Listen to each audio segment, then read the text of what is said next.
come in. This is our new stateroom. We're in D420. It's a bit smaller. Standard hanging shelves, safe, and some shelving. You've got some laundry bags there, and a little princess bag as well. Mustn't forget your life jackets up there if you need be.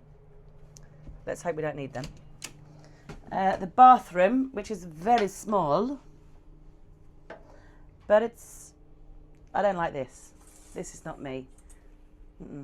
But it's big enough for me to stand in and wash. So it's a good sized bathroom. And then if you come through here, we've got a nice sized room really, isn't it?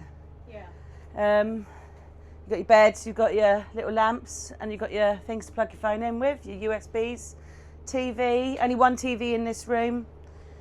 You've got a fridge, which, let's see if it's stocked. Could it be stocked? Could it be stocked?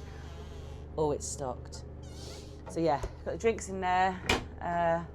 Nice little desk area here that we can sit and do our work at. Thank you very much. A couple of USBs. They do put this in, if on an English ship, they give you English socket, so that's good, but obviously don't take it because they charge you $20, I believe, if you take it off the ship.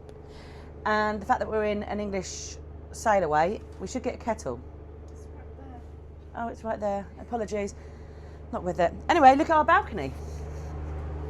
It's big. This is a lovely sized balcony.